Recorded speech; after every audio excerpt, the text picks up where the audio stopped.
বন্ধের ইজ্জতহানির পিছনে সেখানে সরাসরি মার্কিন যুক্তরাষ্ট্র, ব্রিটেন, জার্মানি এবং ইন্ডিয়া সহ আরো অনেক দেশ জড়িত।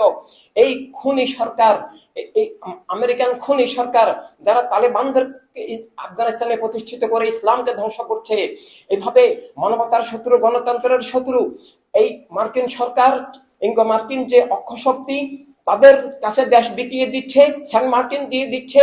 এভাবে আরো বহুভাবে বাংলাদেশের স্বাধীনতা, সার্বভৌমত্ব, রাষ্ট্রীয় নিরাপত্তা সবকিছু এখন হুমকির সম্মুখীন।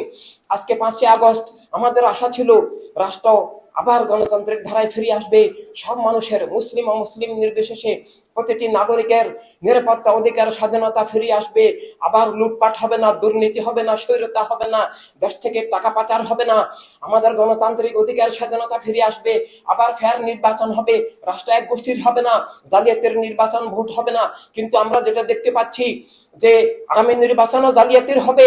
কারণ হচ্ছে সঠিক নির্বাচন, সুষ্ঠু নির্বাচন, ফেয়ার নির্বাচন, নিরপেক্ষ নির্বাচন হতে হলে সরকারকে দলনিরপেক্ষ, পক্ষপাত মুক্ত এবং সবার অধিকারে বিশ্বাসী, গণতান্ত্রিক মূল্যবোধে বিশ্বাসী হতে হবে।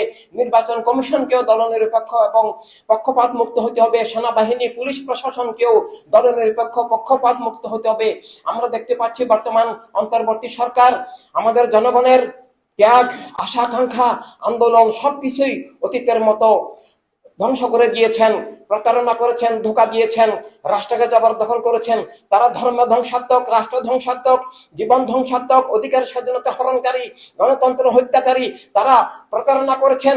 তাদের উপদেষ্টা পরিষদের মধ্যেও জঙ্গিবাদী দলের কেন্দ্রীয় নেতা আছে খালিদ হোসেন নামে, যে ধর্ম উপদেষ্টা, তিনি চরমনার ওই ইসলাম শাসনতন্ত্র আন্দোলন নামের জঙ্গিবাদী দল এবং হেফাজত ইসলাম নামে ইসলাম বিদ্বেষী ওহাবী মতবাদী যে ইসলাম ধ্বংসাত্মক দল, রাষ্ট্র ধ্বংসাত্মক, গণতন্ত্র বিরোধী দল, সেটার কেন্দ্রীয় নেতা। উইকিপিডিয়া দেখলে আপনারাও দেখতে পাবেন, সবাই দেখতে পাবে।